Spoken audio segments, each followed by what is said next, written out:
This broadcast will start in 30 seconds.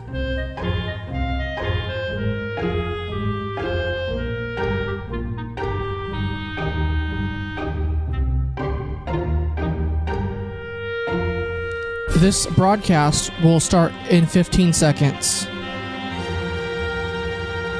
This broadcast will start in 10, 9, 8, 7, 6, 5, 4, 3, 2, 1. The Voice of Stockton. For more information on The Voice of Stockton, go to thevoiceofstockton.org. This broadcast will start in 60 seconds.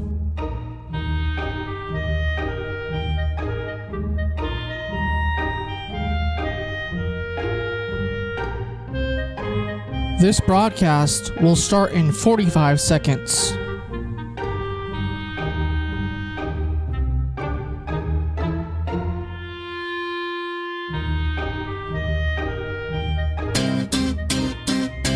This broadcast. What's up? This is Darius with Divine Numerology. We are doing today's show, and today is the 7th of December. So if you're born on the 7th of December, happy birthday to you.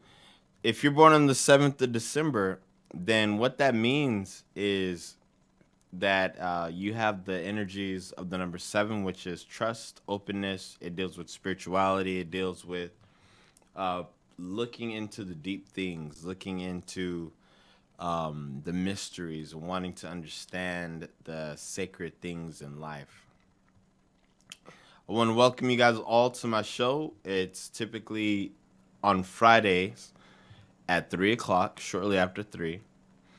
And Divine Numerology, where we discuss numerology, astrology, and everything in between, various topics like the tarot, any mediums, anything related to spirituality and promoting any type of work that others do. Definitely, we're always loving to support people who want to live their passion and their dream. It doesn't have to be anything always dealing with spiritual topics or esoteric things. It could be just regular things, just people that are trying to promote what they're working on, their projects. That's what I like to do, and that's how I like to use this platform. And I want to thank you all for coming back and checking out the channel. Today we don't have too long of a show, but I'm going to talk about some of the things that I've been learning and finding out in my research of astrology, because you all know me for my readings and the skills and the things that I talk about related to numerology. But as I look deeper and look further into astrology, I find a lot of just profound things that interweave it, right? I find out how it interweaves so well with the tarot, with astrology, with numerology, how each one of there's 12 houses, 12 signs, 27 nakshatras, they all mean something. And everybody, me, you, and everyone else that's watching has these things in our astrology chart. And it just amplifies numerology. So they're really all one and the same. That's the amazing part about it. So for those of you that are just tuning in, if you guys have any questions, feel free to drop them in on the inbox on my live feed. Then for those of you that are watching from the actual radio stream, feel free to comment in the box, whether you're watching from YouTube or Twitter or Facebook. But aside from that, today being the 7th of December, we're about to have, actually, Mercury is going direct today. So for those of you that didn't know, Mercury was in retrograde since October 29th. So if you had any challenges related to technology, related to communication, we're not saying that that is what it was for sure, but that may have had a part to do with it. Because retrograde, what that means in astrology is it's when a planet is moving in a way that appears backwards or reverse. And Mercury retrograde, what it is in reality is the planet isn't spinning or moving backwards. It's just the way that it contrasts against the space, against the backdrop, makes it appear as though it is. And it's a time when that particular planet, whatever it is, whether it's Mercury, Jupiter, Saturn, or any one of those, it's actually closer to the Earth. So the energies that planet affects, for instance, Mercury is communication. Since Mercury during retrograde was closer to the Earth, it has us pay closer attention to those areas in our lives related to communication, travel, technology, and our interactions with other people. It has us really analyze and take a look at how we're doing those things in our life. Now, when it goes direct, that just means that it returns to its normal position. It's going direct or forward. And so that actually happened today, so it goes direct. So there's a lot of things that people say with retrograde. I have a mentor that gives me advice. I have a lot of respect for this mentor, and that mentor shared with me not to start anything new or sign any contracts during a Mercury retrograde. And I said, why? And they said, well, you know, it's because it influences whatever it is that you're doing if you start something. So out of curiosity, I looked into it further, and whenever I would buy something, I would look at the time of that purchase, or if I would do something, and I would make an astrology chart for whatever it is. Like if I bought this, it's just an experiment, right? Because I'm learning, I'm a student, right? So if I bought this water bottle, it doesn't affect the water. It's not like, oh, if I drink the water during Mercury retrograde, I can't communicate. No, it's not like that. It's more like the Mercury retrograde will show in the chart. And so whenever Mercury retrograde comes back around, it will activate that part in the chart that's retrograded. However, if you're not born or doing anything during that retrograde period, then it won't appear in your chart. But any technology or anything that you purchase during that, anything that you do is going to be impacted, or anything that you start. So if you get married, you can make a astrology chart for a marriage date. And you look at that chart for that marriage date of that, whoever got married, and you'll be able to see, oh, wow, hey, look, when you got married, you had Mercury was in retrograde. How's your communication? You starting that contract during Mercury retrograde. How's business going? You started this new job at Mercury retro during that time frame. How's that going for you? So it really impacts you if you have started or done something previously in it, or if you have it in your birth chart. If you don't have it in your birth chart, then it may not affect you as dramatically as someone that does have it in there. But it's because of that reason, it's not necessarily the best idea to start anything new during the retrograde, but to look at the things that are already set in motion and look at how things can be improved, how things can be edited, what can be removed, and what can be added as far as what already exists. It's really good for doing that, for reviewing. That's what a lot of retrogrades have us do. Since they're close to the Earth, whatever planet that is, whether it's Jupiter or, Jupiter, which deals with the mind, development of the mind, spiritual teaching, Saturn, which deals with structures of businesses, structures in our personal lives. Any time that these things are in retrograde and they're closer to the Earth, then it's good to take a closer look at those things in our life. And a lot of times that means editing things out, looking at how we're going to redo something. It's a really good time for redoing whatever it is. The word RE. Great. Great for that. So that's one of the things I've learned related to Mercury retrograde. We got some people that are hopping in on the live feed. We got Sean, Ernest, Joe Sandalphon. We got Carolyn Olson, Katie Caffrey. How you guys doing? Glad to see that you guys are on. Thanks for coming on and checking this out. If you guys have any questions, pop them in the box. And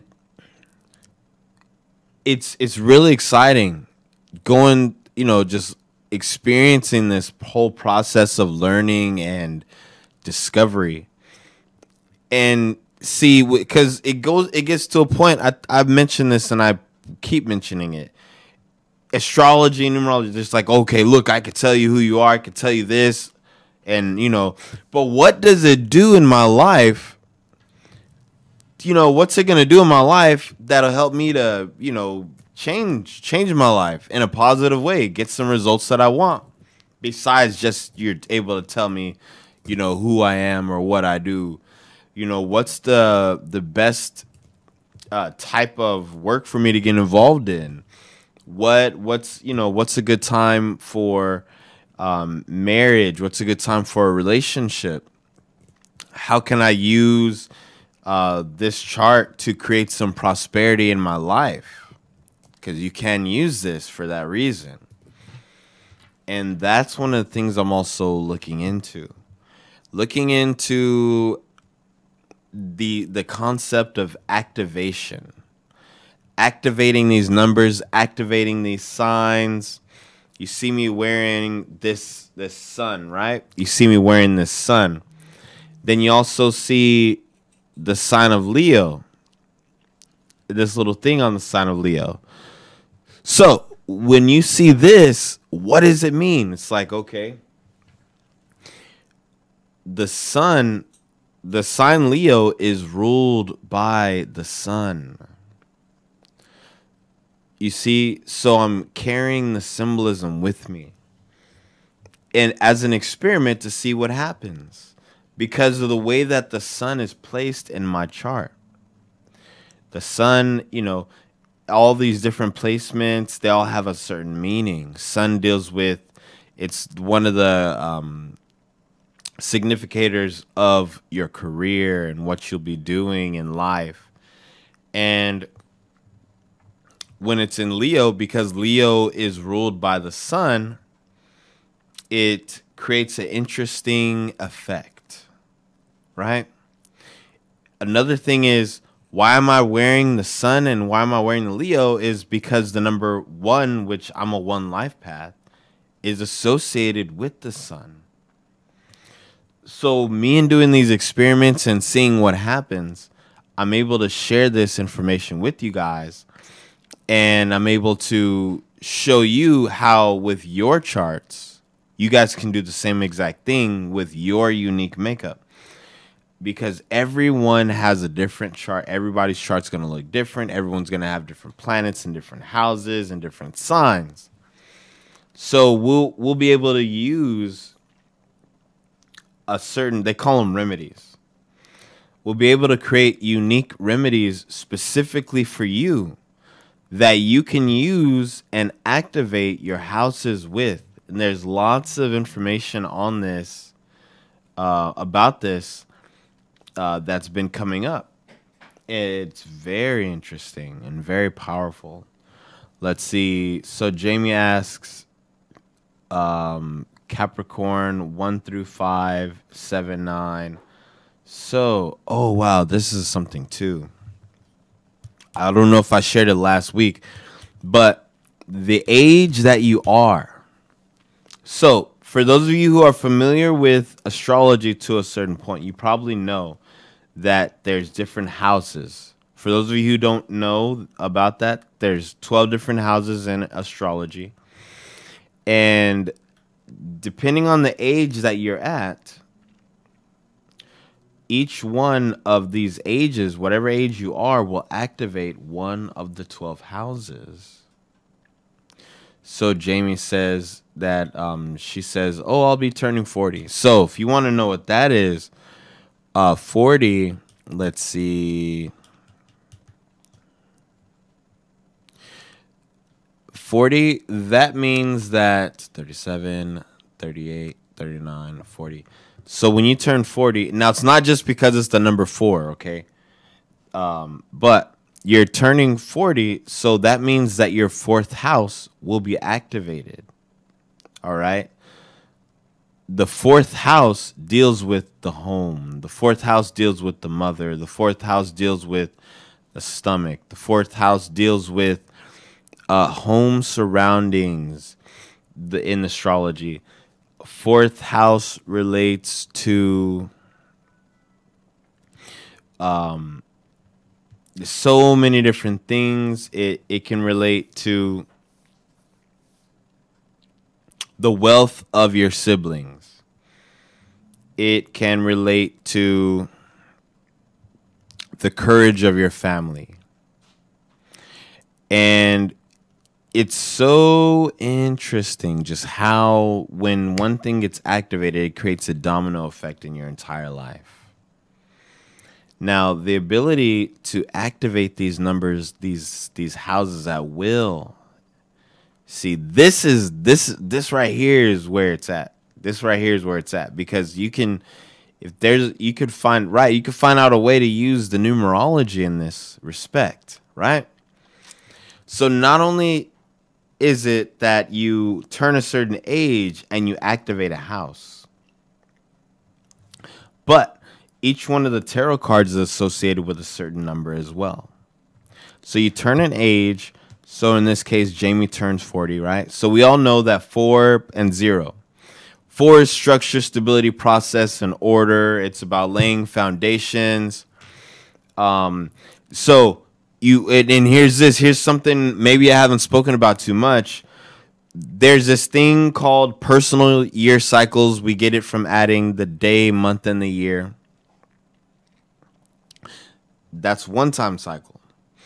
Another time cycle is very simple, easy, and just makes it so plain and simple, and that's your age cycle.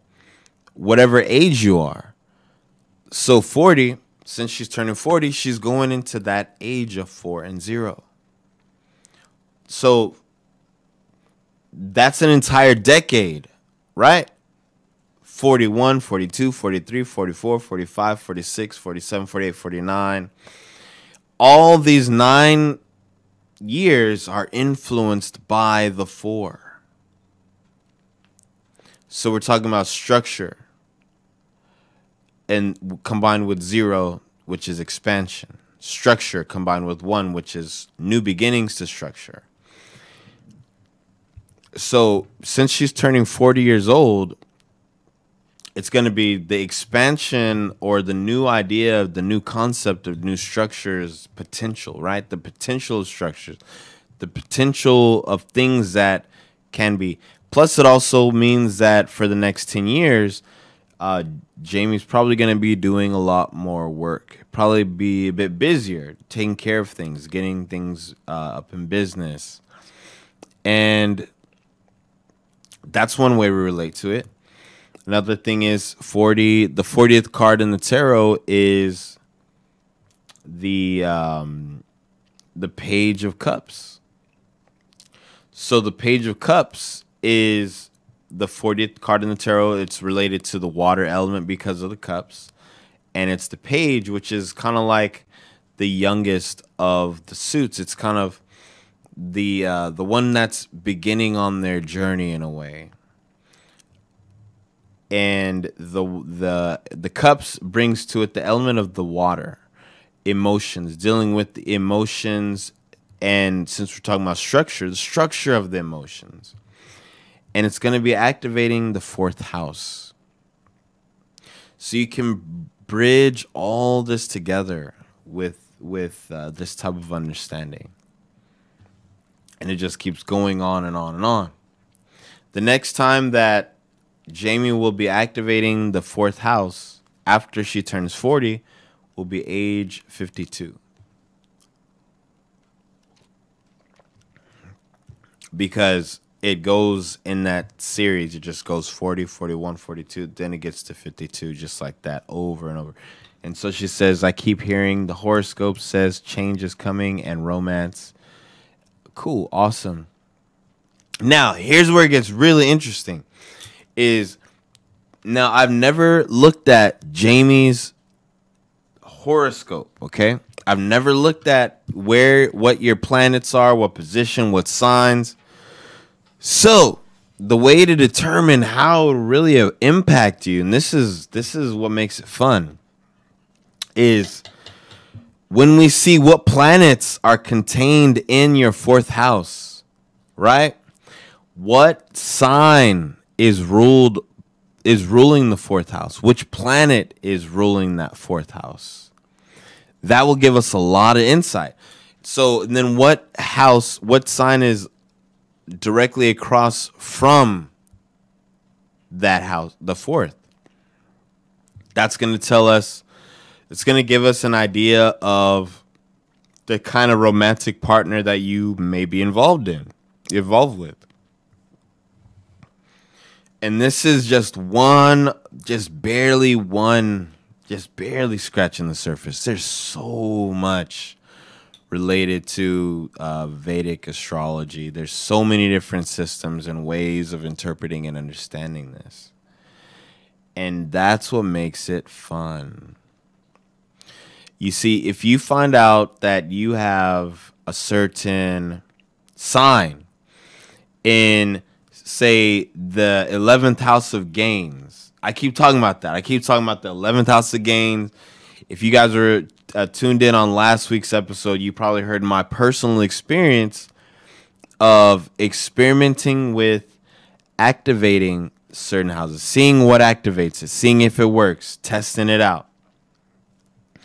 And the result that I actually experienced, beyond just mere knowledge, just reading about something, but the actual experience of it. This was amazing. And so these are things that I would love to share with you guys.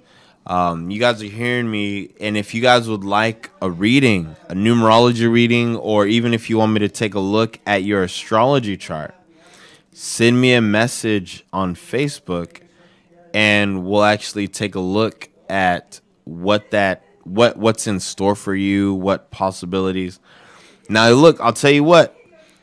I'm a student, right? I'm a student of Vedic astrology. I'm not an expert. I'm not an expert at this, right? I'm learning. I'm a student. So, I could be wrong. And I'm open to that. Because the entire process is a process of learning. So if that sounds like something you'd like to try and you're interested in, message me and we could take a look at it. I'm also experimenting with branding because I've done this for a few people so far, and the results they're getting are really interesting. Because what happens is we look at something even deeper than the signs. We look at something even deeper. There's something deeper. It's called the nakshatras. These are the original 27 signs. They're actually 27 constellations that are contained within the 12 signs. Each one of the 12 signs has 3 nakshatras in it. And this adds more complexity to it. Each one of these nakshatras has a certain planet that it rules. Each one has a deity that can be connected to. Each one has a symbol. Right? Now, how does it, when you get into the symbolism behind this, the symbolism,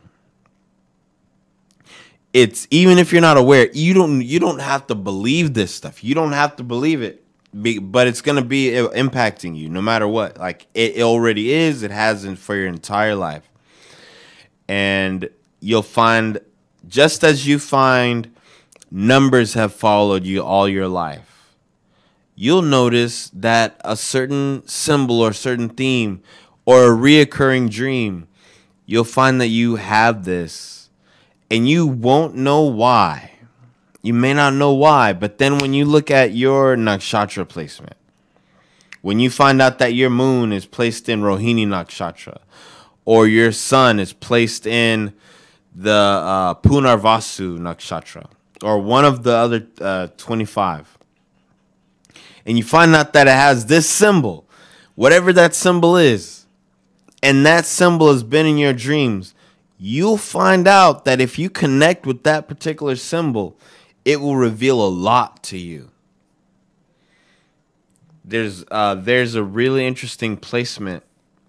There's 9 planets, and the 7 traditional. We got the Sun, Moon, Mars, Mercury, Venus, Jupiter, and Saturn. Then you have the north and the south node of the moon called Rahu and Ketu. When you tune into Ketu, then you really learn about your past lives. This is something else that I'll be going into. And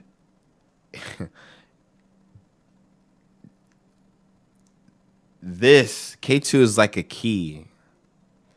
Ketu is a huge key that unlocks and opens all the doors, because it shows what you have done in past lives, and it shows it's the key to remembering. It's the key to remembering these things, right? It's like when in Lion King, I know everybody's seen Lion King. I hope everybody's seen Lion King on here. If you haven't, then it's coming out in theaters next year. Live action CGI, right? But it's like when Mufasa sees Simba when he's an adult, and he says to Simba, "Remember who you are." When he just says, "Remember who you are." And Simba forgot who he was. He was the king. He was going to be the king. He had this connection to this ancient lineage, right? This is like an illustration. Many of us that are on the planet today have a connection to an ancient lineage, to royal lines. And maybe, and other things, galactic connections. Things that we've done and things we've mastered, things we've been exposed to in previous lifetimes that we are going to discover. And by tuning into this K2 in that chart on your astrology, you're able to locate this. It's not quick like that. It doesn't just happen. Because you read it, then you're like, you look at what it means, and it's like, wow, that's crazy. That's so true. First you get to that part where it tells you who you are. Like, whoa, that told me who I was. That's cool. That tells me about myself. But then it gets to the experiential part of it. Like actually living it. Actually seeing how the symbolism plays out in your life. Each one of these nakshatras I'm telling you about has a certain mythology associated with it. And it plays out in your life. It literally does. Everyone has a personal mythology, and that whole framework is shown in your chart. And I'll tell you, I just have so many stories, and I'm just like, this is just personal experiences. Stuff the books don't teach. The books don't talk about this stuff. This is like the stuff that you get from doing it. It's like when you like look at your numbers and you're like living it day by day, right? Kind of like when we talk about the number of the day. So like I mentioned, today's 7. Truth, trust, openness, introspection, analysis. Look, this is what we're doing today. We're talking about this. We're analyzing. We're introspecting. Then you look at the entire life path of the day. So if someone was born today, what life path would they be? You guys know how to find it out, right? So you add the 12 from the month, December, to the 7, which is the day, to the year, which equals 11, So that's 12 plus 7 is 19 plus 11 is 30. So today is ruled by the life path 3. So today is a 3. If someone was born today, they would have a 3 life path. That means that their trajectory in this lifetime would be geared and focused toward expression and sensitivity, finding higher forms of expression, authentically expressing oneself. 3 is related to the planet Jupiter, which is the guru. In the Sanskrit, they don't even call it Jupiter. The word for Jupiter is guru, teacher, which means light. It means dispeller of darkness. That's the energy that the 3 vibrates with, dispelling darkness, dispelling the illusion. That's why 3s make awesome teachers. That's why double 3, the 33, is the number of the master teacher. It's not only dispelling darkness as far as ignorance, or lack of knowledge, but lower frequencies, lower vibrations. That's why Jupiter and the number 3 are associated with joy and optimism and happiness, because that's what Jupiter is meant to bring when it's on the positive end, when it's on the positive thing, the positive spectrum of it. Now, when we take a look at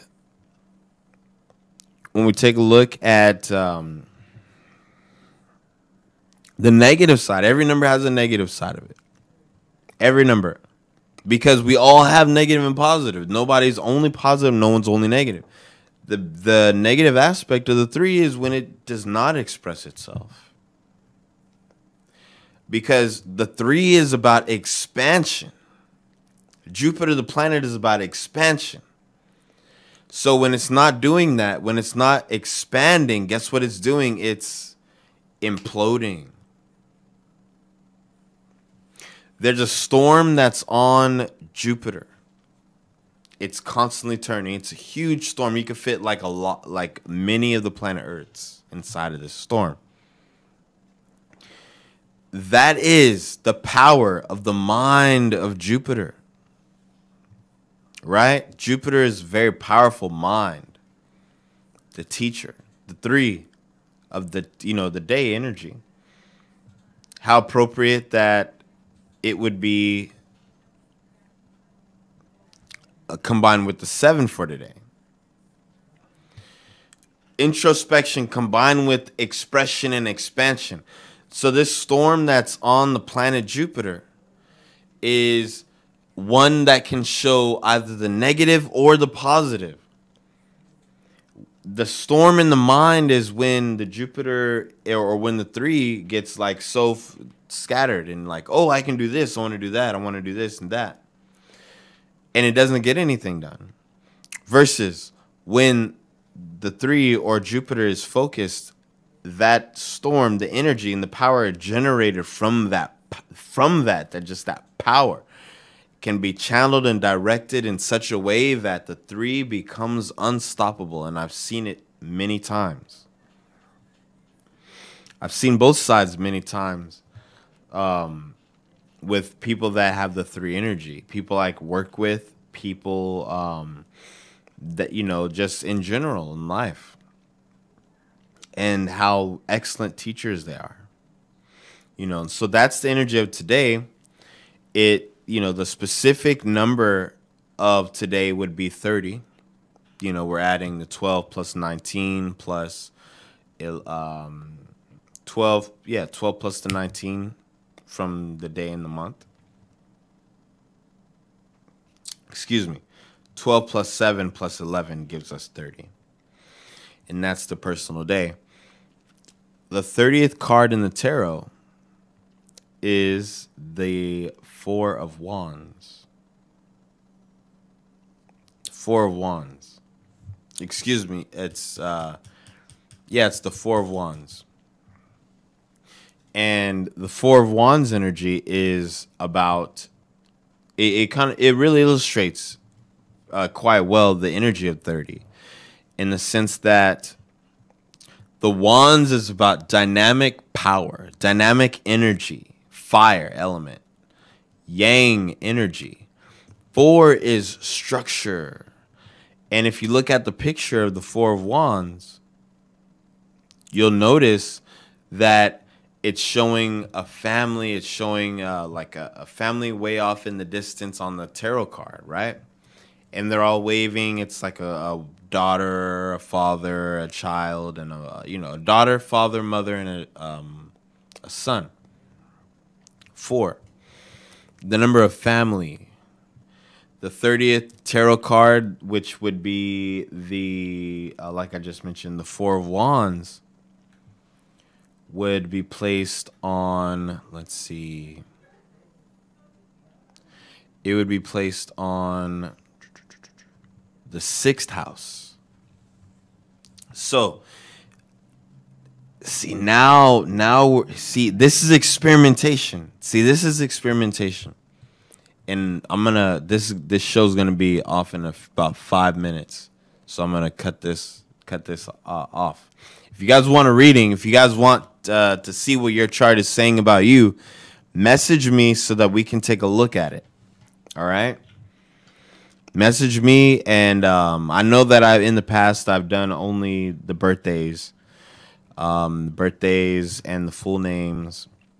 But if I'm going to look at your chart, what's going to be needed will be the full name, birthday, time, as specific as you can get it, and the location of your birth. So if you guys, that's something that you guys want to be or check out, just message me and I'll be happy to talk to you about it. Now, with this 30, right? The house that gets activated is the 6th house, which deals with it deals with the day-to-day grind. It deals with diseases. It deals with enemies, overcoming diseases, overcoming those types of things. And it also deals with things of a material nature. 6 is one of those houses that in Vedic astrology kind of reveals some of the challenges a person may experience. So this information, the way that it blends, it just all, to find out how that number will be impacting you, we would take a look at the planets in your chart.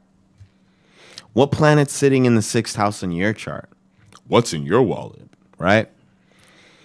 And that will give us an idea or a clue as to what you might experience. And the more that I take a look at this, the more accurate that I become. So that's why I'm open to you guys sharing with me any type of questions you might have. Because if I don't know, then I can do research and find that answer. And get back to you guys on it. So, like I said, this is today's show. Thank you guys for tuning in. And if you guys want a reading, or if you guys want a numerology reading, astrology reading, for me to look at and see how we can use your numbers and how you can use it to create some type of change in your life, you can just message me or call me at 209-898-4103. That's 209-898-4103. I hope that you guys all enjoyed today's show. I know I enjoyed making it. And thank you guys all for tuning in. This is Darius with Divine Numerology. Peace.